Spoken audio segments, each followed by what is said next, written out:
They didn't hide for days. They didn't hide for weeks. They built an entire city underground. 20,000 people, livestock, food storage, ventilation systems. This wasn't panic. This was preparation. And the real question isn't how they survived. It's what they were expecting. Before they went underground, they lived under open skies. Central Anatolia, a dry plateau of wind and stone. Villages built from mud brick, grain storage rooms, animal pens, fires burning at dusk. Life was not collapsing. There was no visible apocalypse, no recorded extinction event in their time. So why would an entire community carve downward instead of building upward? Humans normally seek sunlight, space, expansion, growth. But here, we see contraction, compression, deliberate descent. Was it invasion, nomadic raids, Persian armies centuries later? Or something older, something environmental? Around the world, we see moments of sudden climate instability. The 8.2 kiloyear cooling event, massive drought periods, crop failures.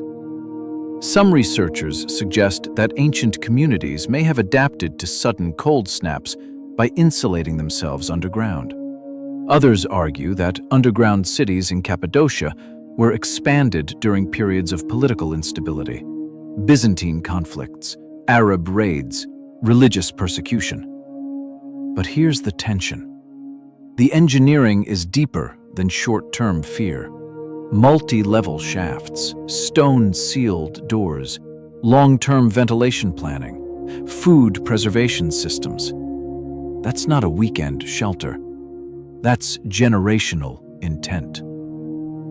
How long did they stay below? Weeks? Months?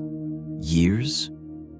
Some archaeologists estimate these systems could sustain populations for months at a time. But the scale suggests something more. A community prepared not just for a raid, but for recurring threat. And here's the disturbing thought. What if this wasn't the first time humans chose to go underground? They didn't discover Derinkuyu by accident. They started digging. Not for treasure, not for burial, not for curiosity. They dug with intention. They carved into soft volcanic stone, layer by layer, meter by meter. This was not a cave. This was architecture. Ventilation shafts were aligned with precision. Air flowed even dozens of meters below the surface.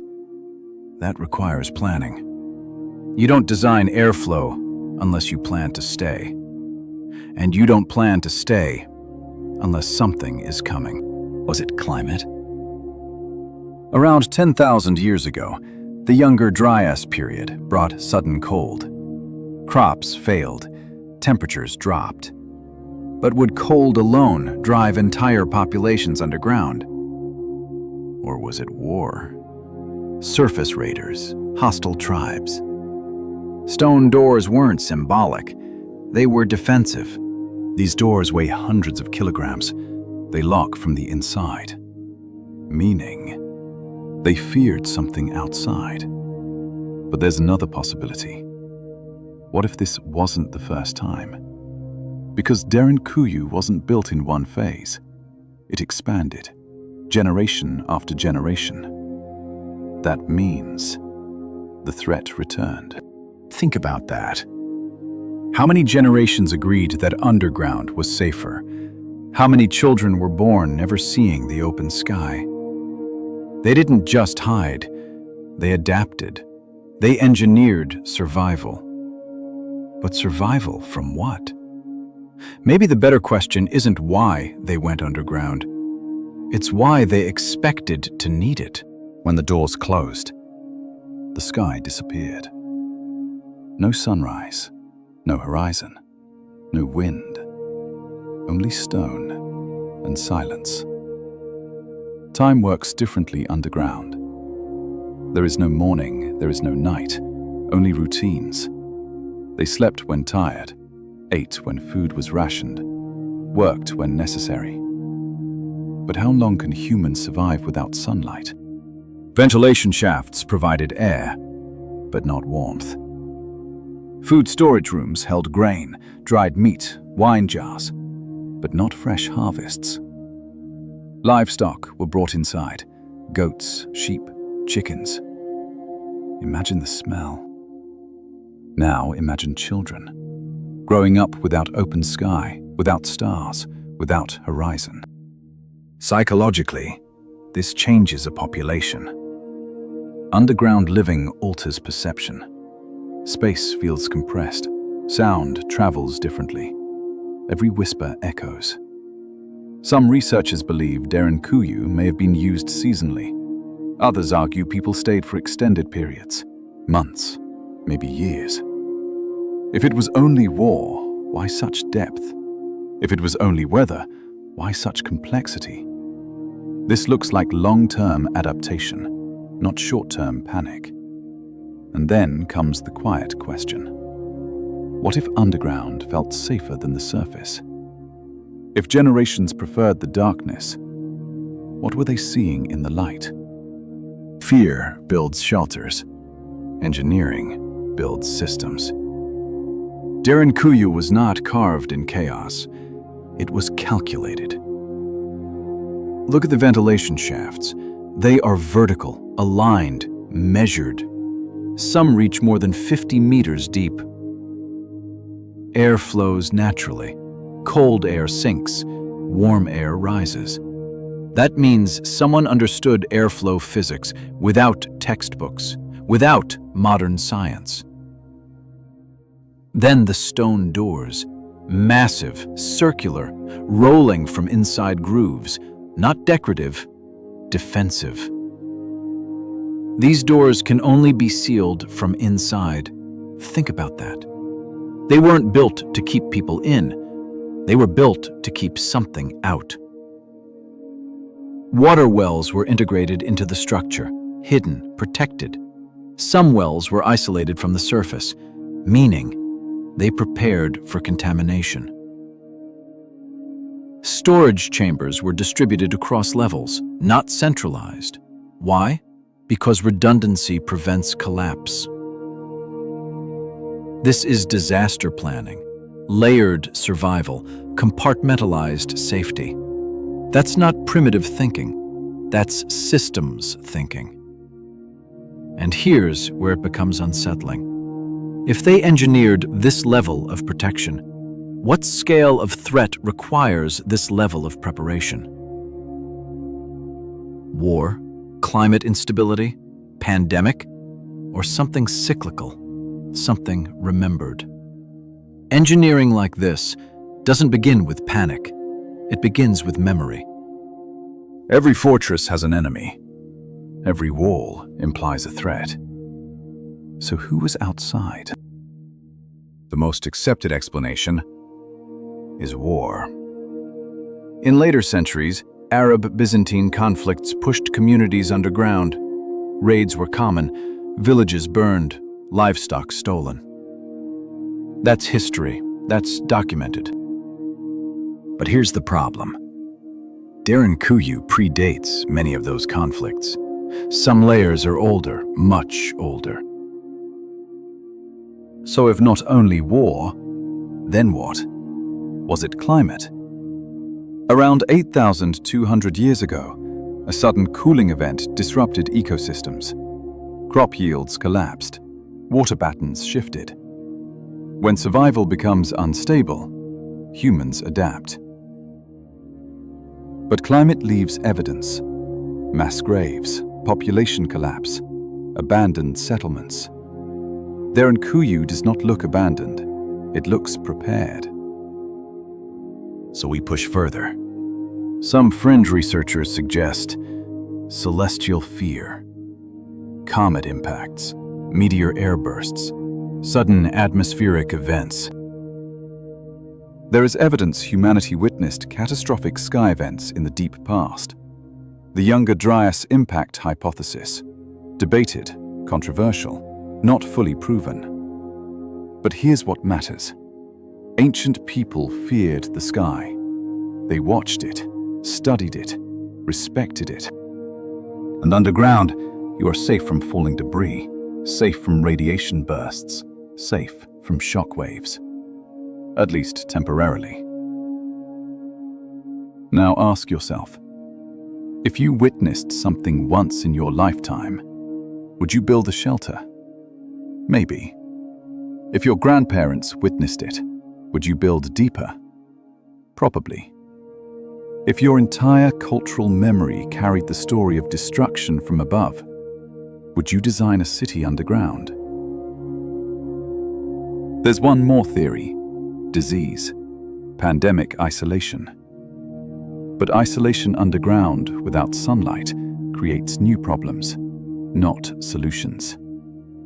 So what remains? War explains part of it.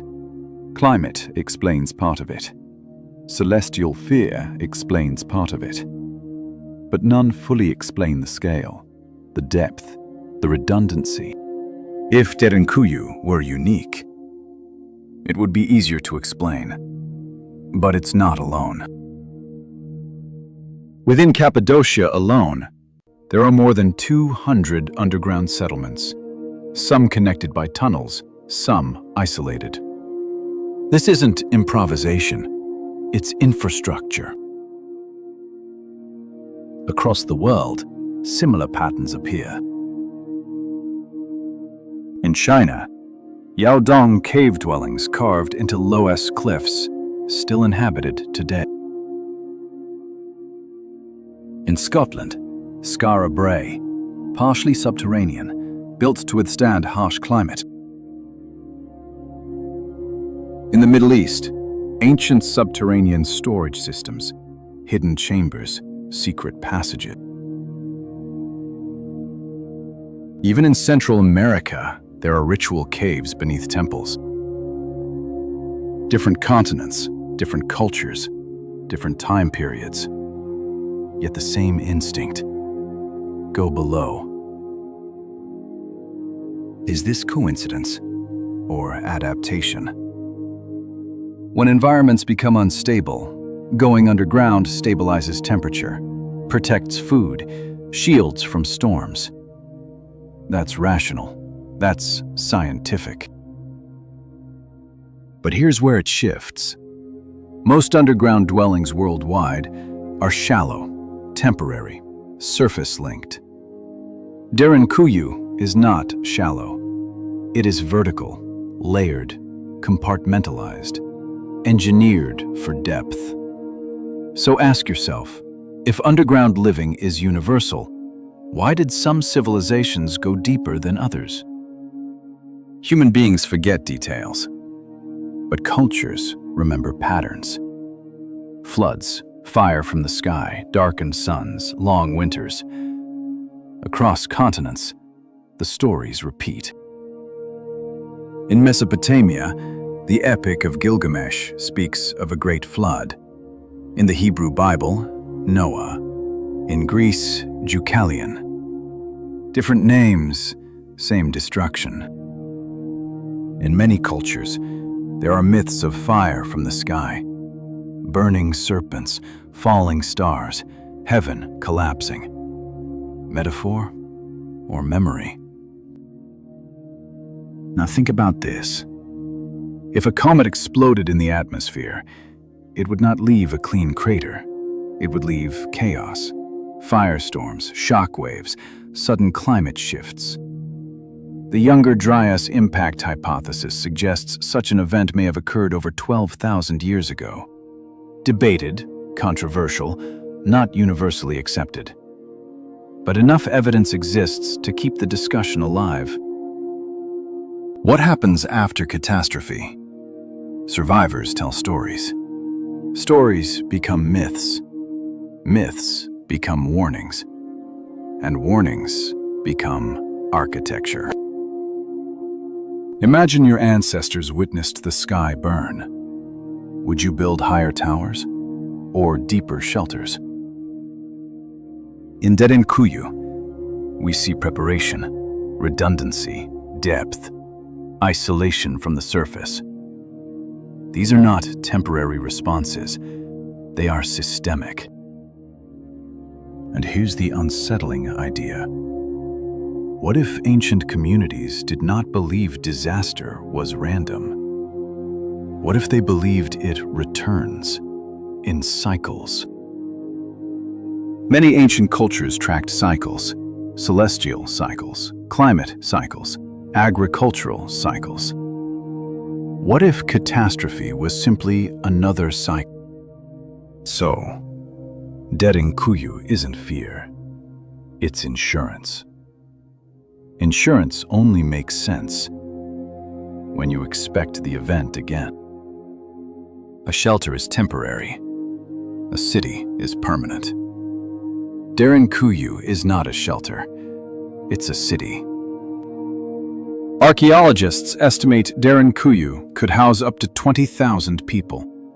Families, livestock, food reserves, water supply.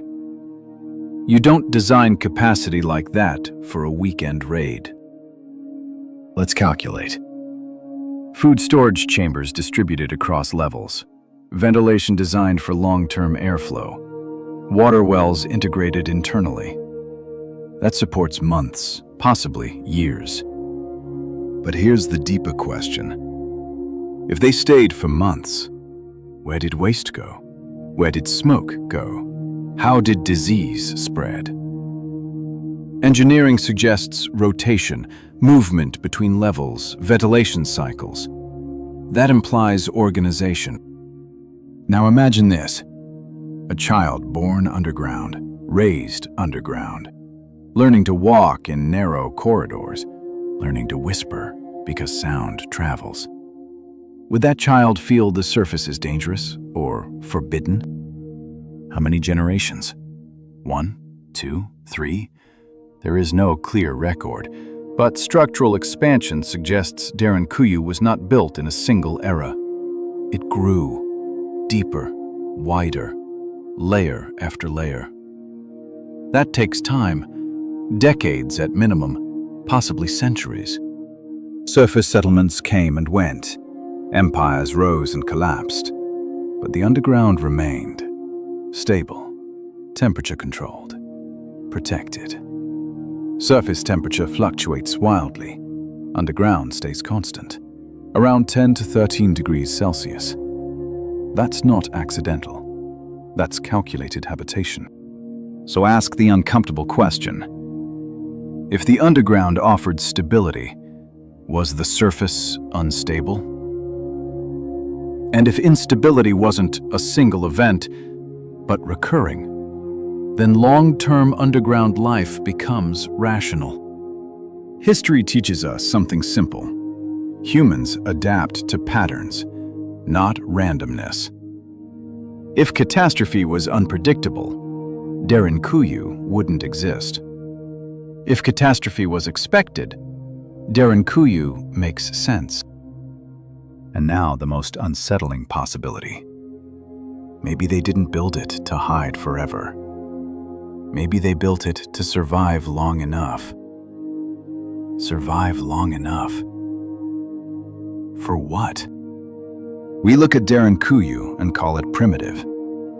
But ask yourself something uncomfortable. If the sky changed tomorrow, what would we do?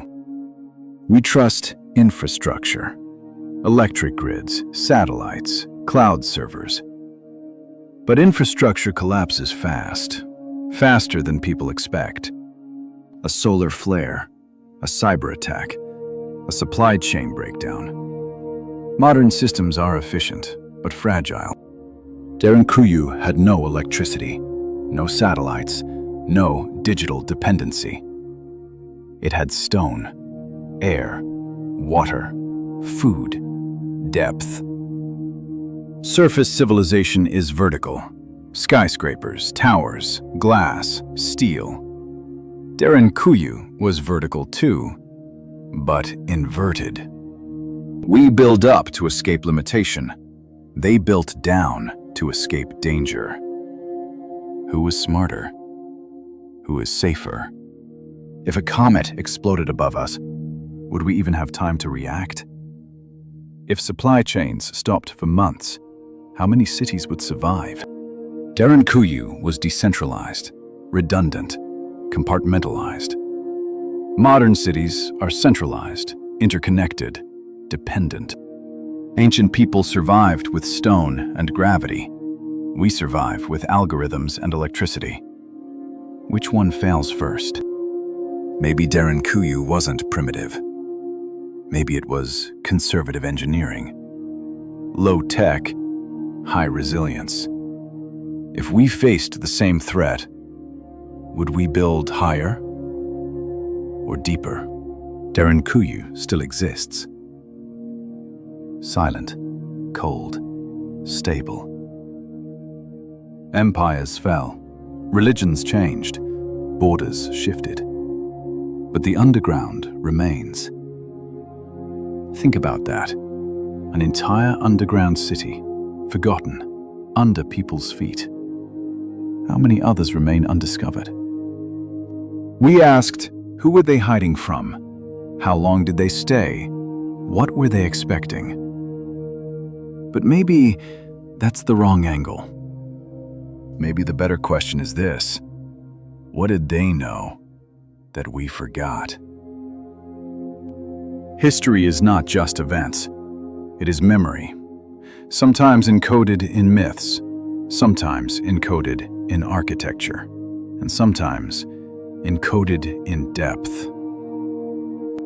Derinkuyu is not proof of apocalypse. It's not proof of a comet. It's not proof of secret knowledge. It is proof of preparation. And preparation only makes sense when you expect something. Maybe it was war. Maybe it was climate. Maybe it was celestial. Or maybe it was all of them. Because history rarely repeats one event. It repeats patterns. If catastrophe is cyclical, then Derinkuyu isn't ancient paranoia. It's ancient insurance. If catastrophe is cyclical, then Derinkuyu isn't ancient paranoia. It's ancient insurance. And now, the final question. If the sky changed tomorrow, would we build higher or deeper? If you think ancient civilizations were primitive, look again. If you think history is simple, dig deeper. Because sometimes the truth isn't lost. It's buried. If this was only one city, how many more are still hidden? Underground, under the oceans, under the desert. This is only the beginning. Subscribe, because next time we go deeper.